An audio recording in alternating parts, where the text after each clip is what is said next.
Welcome back to Kill Rock Radio, where we are recapping some of the biggest stories to come down the pike in hard rock and heavy metal here over the last month or so. My name is Rocky. I'm up in this piece, and I'm trying to just have a little bit of conversation with y'all. If you want to get at me, you can get up in our DMs. We're pretty much on every platform as at Kill Rock Radio or / Kill Rock Radio. Check out our YouTube channel if you're not already watching us there, youtube.com/ Kill Rock Radio. You can check out our website for merch. That's killrockradio.co. Go up in there, get yourself a little something. Support the show. Even if you think the show is shit, go buy something and the show would theoretically get better maybe, because 100% of the proceeds will go back to the show. On this episode of Kill Rock Radio, Tool fans are some of the most cult-like rabid fans there are, and those motherfuckers done turned on Tool. So we'll talk a little bit about that. Ronnie Radke, vocalist for Falling in Reverse, he is no stranger to beef, internet beef, all kinds of various beef, and he is continuing to pick a fight with the lovely Courtney LaPlante and the rest of her Spiritbox bandmates. We'll talk about that. We got some listener comments, so actually a very full show. Thank you guys very much. Let's start off with this story about Tool. So basically the setup is that Tool were doing a show. It's called Tool in the Sand, and it was in the Dominican Republic, and a part of the sales pitch was that there would be 2 nights with 2 different sets. A lot of bands are doing this. Metallica's doing it. And the Tool fans are fucking mad. They are accusing Tool of doing the same fucking set 2 nights in a row. They are crying foul and saying, y'all motherfuckers done ripped me off. You fucker! You fucking bitch! And when you're talking about Tool fans, you are talking about some of the most miserable motherfuckers who are alive today. Don't try to stop me. Oh my God. You will never meet more sour-faced, unimpressed motherfuckers than a Tool fan. Tool fans are like borderline nihilistic. They're the type of motherfuckers that like cut themselves just to feel shit. So they are not to be fucked with.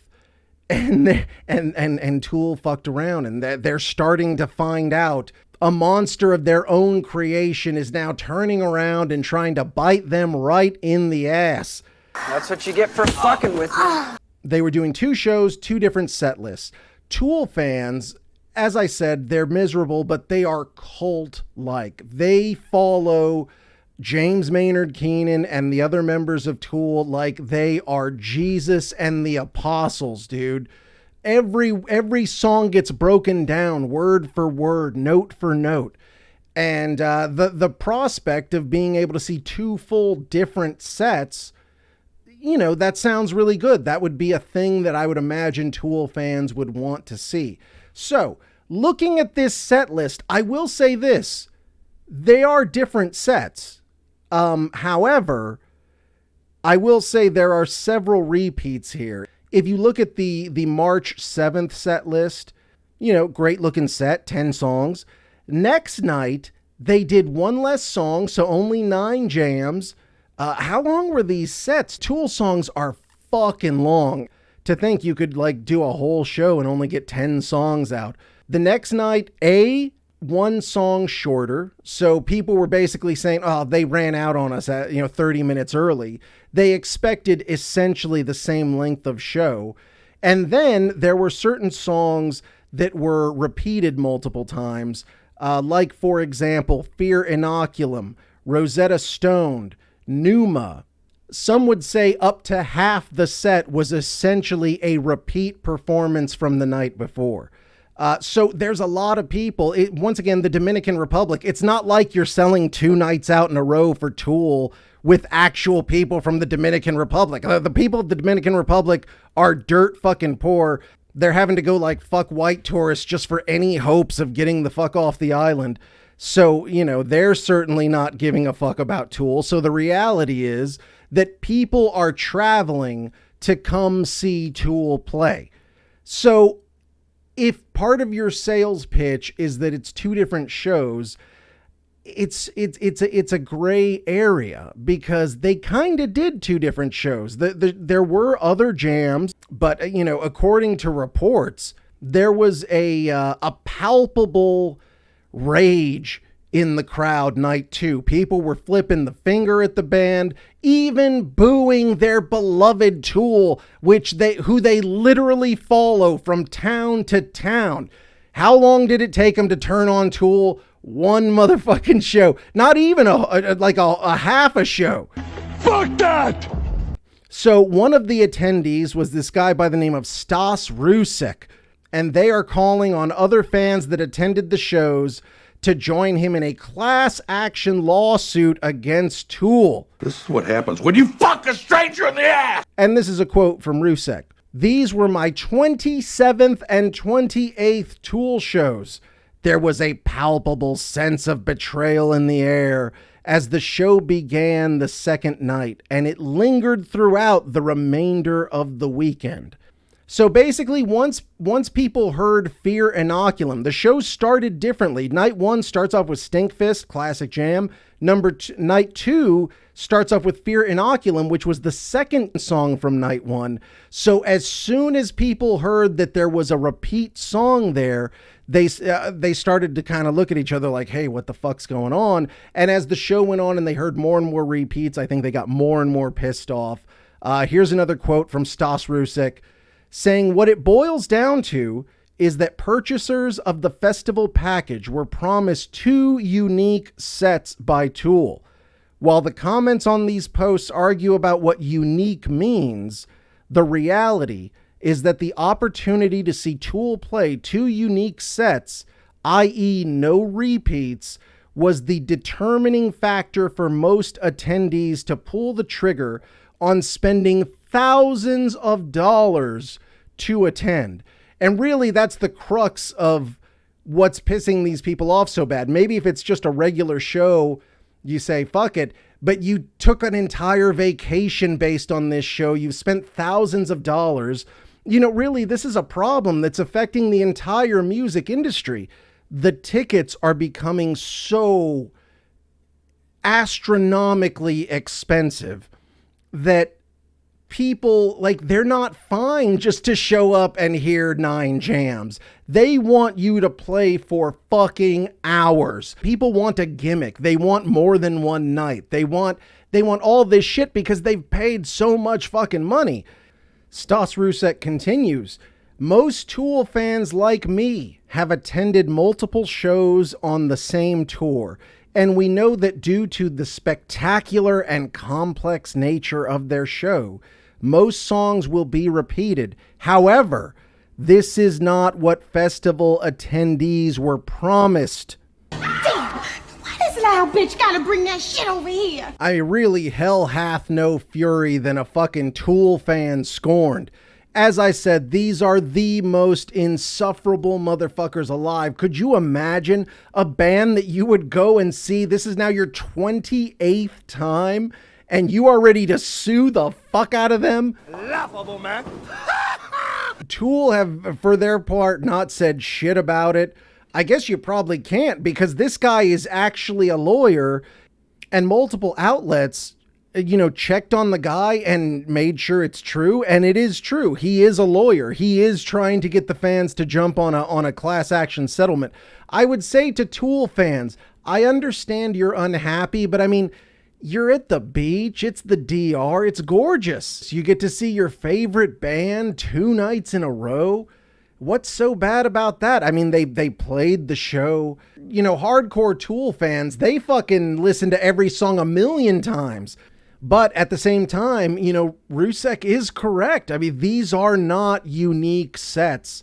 I think they're going to have to look at the advertising. They're going to have to look at the posts, see what was actually said, because the wording here is what's going to make all the difference. If the term unique or any synonym of unique is used, then Tool may be on the hook and maybe having to hand out some refunds. Honestly, I wish these bands, I understand it's gotten so fucking hard to make money touring in the classical sense. So a lot of bigger bands are trying to kind of make fewer shows that they can make more money at. So of course, once again, you have to do a gimmick. So a lot of bands, they'll do a cruise or they'll do a multiple night set like Tool did here at a resort essentially. So it's not just a show, it's a vacation. Selling all the various meet and greets, platinum package and all that shit.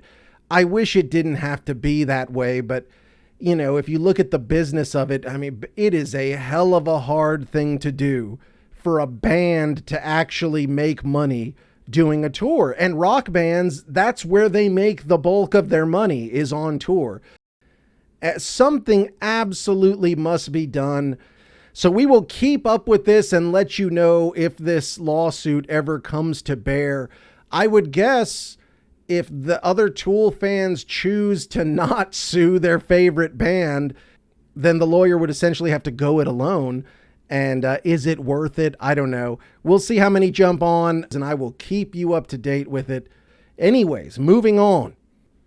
Up next, we've got a bit of an update to a long-running, one-sided ass beef between Ronnie Radke, lead singer of Falling in Reverse, and the entire band Spiritbox. So this goes back to 2023, and it was a tour that was supposed to be Spiritbox opening for Falling in Reverse. So when the show was announced, Spiritbox, who've been very vocal about their support of, you know, transgendered people, all these various, you know, left-leaning political things, their own fans came for them and said, like, you know, basically, you guys are fucking sellouts. How could you go on tour with Ronnie Radke? He's a misogynist. He calls people retards. He's racist.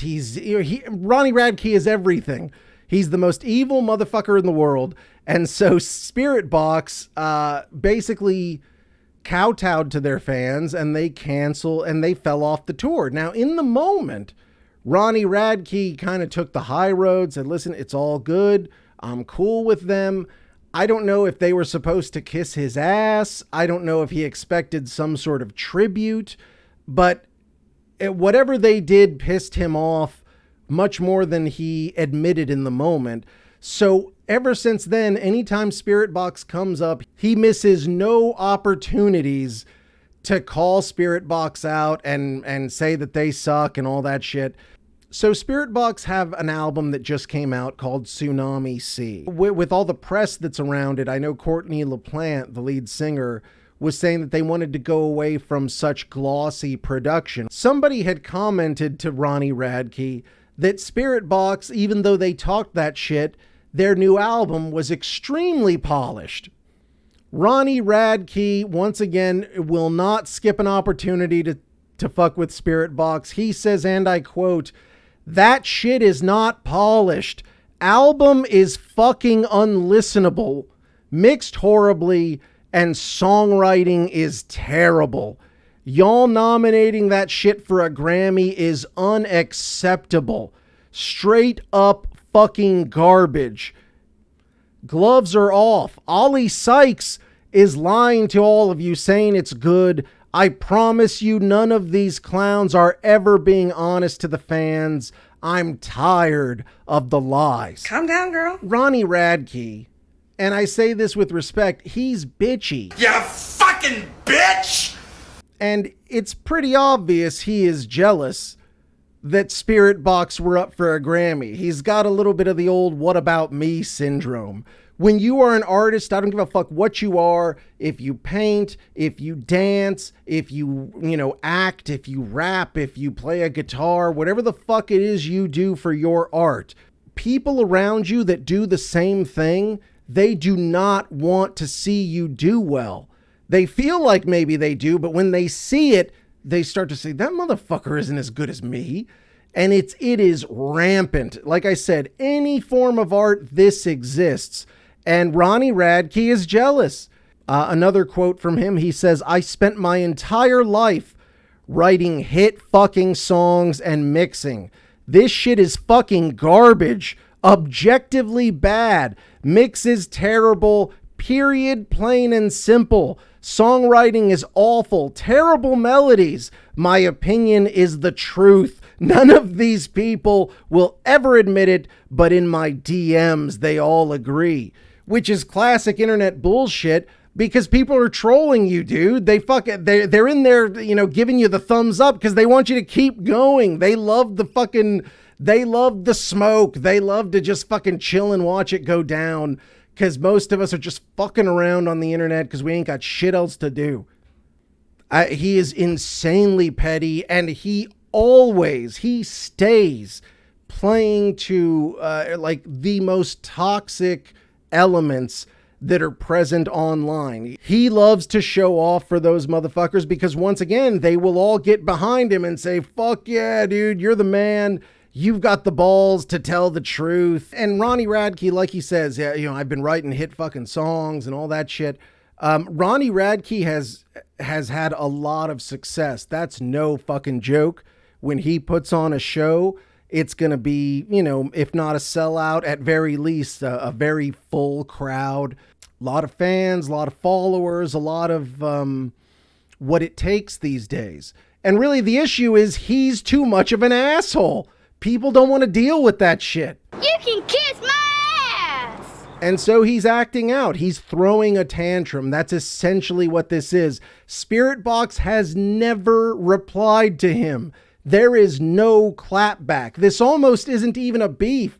This is just him endlessly complaining about Spiritbox. Let's hope that Ronnie can wash that pussy off. It's okay, bro.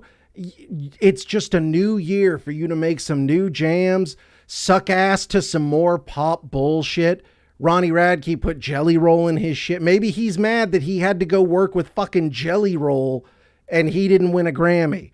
Spiritbox is there on the red carpet. Why isn't it me, mommy? That's I think what this is. I'm sure that anytime Spiritbox comes up, Ronnie Radke will make a bitchy comment. So we will cover that shit when it inevitably goes down. Anyways, moving on. All right, so we're going to go ahead and get to some of your comments here. I have a new email address if y'all want to get at me there. It's rocky@killrockradio.co. co.co. rocky@killrockradio.co. So if you want to get at me directly, you can do that. Otherwise, just get up in my DMs anywhere you see Kill Rock Radio, which is always /Kill Rock Radio or @Kill Rock Radio, where you can go ahead and send me your any questions, any complaints, any bullshit, anything you want to talk about. That's where you can go. So I got a few comments I'm going to read here about last week's show. Every question I got, every comment I got was about the great Ozzy Osbourne and Black Sabbath. Thank you guys so much. A lot of you were just letting me know what was going on with the show. The upcoming Ozzy, farewell show. Super, super stacked, top to bottom, and they just keep adding. My girl Monica Laterio says, I think Guns N' Roses have been added too. And then my homie Mark Ellingwood says Tool was added to the lineup as well. So holy shit, this is absolutely the biggest heavy metal show I can ever think of in terms of just like sick fucking lineups. What I have heard is that there are no plans to televise this. You dumb bastard. I assume this is some sort of play to where they can turn around and sell it later. But like, this is such a stacked lineup. I feel like you could put this on like an HBO Max or Netflix or, all the apps are trying to get into like live streaming. Holy shit. Imagine this show, how amazing it would be to be able to watch the entire thing go down as it's happening. Speaking of, my homeboy Curtis says, funny how Sabbath and Ozzy's music has the longevity of a Greenland shark. All hail the mighty Black Sabbath. Like I was talking about last episode, people like to talk about like, hey man, where do you think metal came from? And people will give you all these answers. I understand if you look to Jimi Hendrix. You know, Jimi Hendrix took the blues and he gave it this really cool tone and distortion and just his whole vibe and his aura, as the kids would say. It was amazing. It took rock to the next level. Many could say it was a bridge towards metal, the beginnings of that bridge or whatever. But it's clear. It's just clear. I feel like the people who say Hendrix and Zeppelin and all that, to me, that's motherfuckers who just don't know anything about metal. Because if you know shit about metal, if you're a heavy metal fan and you listen to heavy metal, it's only one answer. It's Black Sabbath. To me, you seem like a dude who knows what's up. They just completely inadvertently created an entire new genre based on the limitations from their, you know, when their guitarist Tony Iommi loses a finger and he was working in a mill or some shit, lost his finger, couldn't, you know, get all Van Halen with it. He said, you know what, I am limited, but I can do these cool, slower riffs that are just heavy as the fucking whole planet. And on top of that, of course, Ozzy, if you want to talk about a motherfucker that just never, ever stops, never gives up, Ozzy has just found a way time and time and time again. And look at the fucking dude. When he first came out with Sabbath, he didn't look cool. He didn't dress well. He had a double chin. He had a terrible haircut. He looked like Benny Hill doing a character or some shit. Yet somehow Ozzy scared people. That's why, you know, you see people like Madonna, you know, people give her credit for having such a long career and being able to do so many things. Ozzy has outlasted that motherfucker. He started earlier than her, and he's still the fuck around. Madonna is freaking people out with her giant fucking bloated round ass, like it's like you took Charlie Brown and just beat the fuck out of him with like socks with rocks in them. Black Sabbath music, you throw it in your playlist with all your new shit, it's not gonna sound super dated. Like Black Sabbath was so ahead of its time. They stumbled upon some sort of insane wormhole, and they're able to make this music that is just, it's relevant. It's relevant from the late 70s all the way through to 2025. That's insanity. No one will ever touch that. And Ozzy he doesn't get that credit, and he deserves it. Next, my homie Dan Seth says, what is this, a kissing Sharon's ass contest? Quit bashing Ozzy. I mean, they openly talk about infidelities. They being him and his wife. They openly talk about him being violent. They openly talk about all this shit. This is part of Ozzy's story. This is what makes Ozzy who he is. We love him because in a lot of ways we know him. We've watched his kids grow the fuck up. And Sharon, say what you will, when Ozzy got fired from Sabbath, people thought he was over, that his career was done.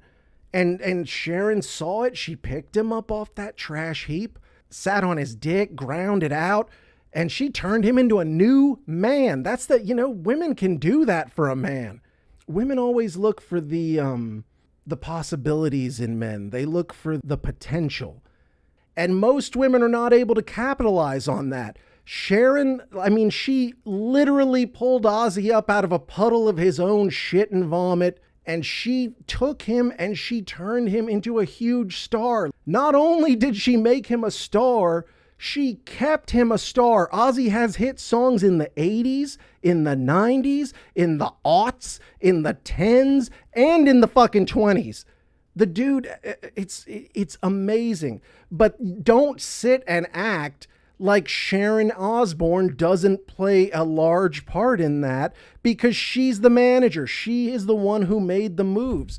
Do you think Ozzy was his idea to do a reality show? They say behind every great man is a great woman. That's the case here. She props him up. She tells him where to go. She cleaned him up. And that's just the truth. I'm sorry, but Ozzy wouldn't be Ozzy without Sharon. Next, my homie Camarols or some shit says Led Zeppelin was not heavy metal. I was not saying Led Zeppelin is heavy metal. I referred to this a little bit earlier. A lot of people give Led Zeppelin the credit of being sort of like the seed that evolved and turned into metal. Sabbath and Zeppelin were contemporaries. They even came from the same part of the world, the same part of England. If you listen to early Sabbath and early Zeppelin, you could even kind of hear certain similarities. It's like they've been through different prisms, like different filters in a way. While Zeppelin had this iconic singer-guitarist duo of Plant and Page, Sabbath had Ozzy and Iommi. You know, Zeppelin, they were into like fucking Tolkien and, songs about hobbits and shit and Vikings. And it was more like, not hippie-ish, but like headed in that direction in a way. Don't get me wrong, I love Zeppelin. But there's much more like Sunlight and Bounce.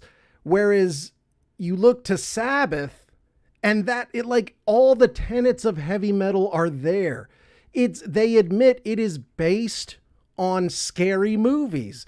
The vibe of a horror film, the vibe of like a Nosferatu, that classic cinematic shot where you see his shadow creeping across the room and shit like that. That's Sabbath. Sabbath is the prototype for all heavy metal.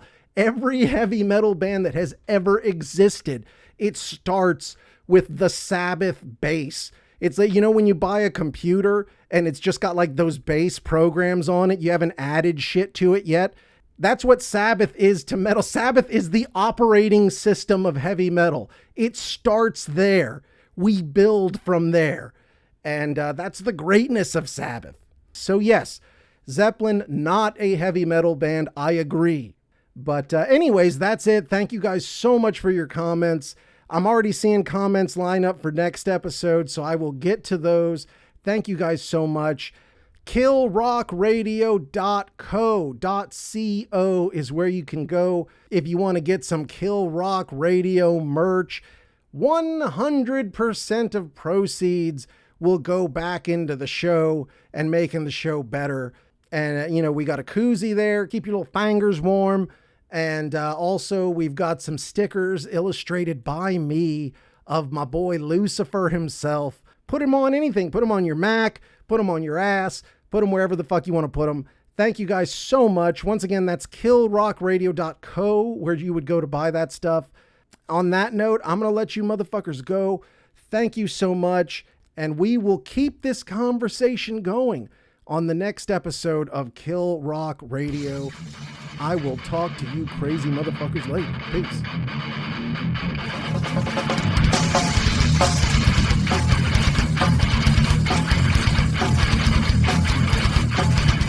To keep up with the latest and catch up on past interviews and clips, search Kill Rock Radio on YouTube, Facebook, Instagram, and Twitter. Subscribe to Kill Rock Radio wherever you listen to podcasts. I'm like, oh my God, just listen to it already. Wherever you listen to podcasts.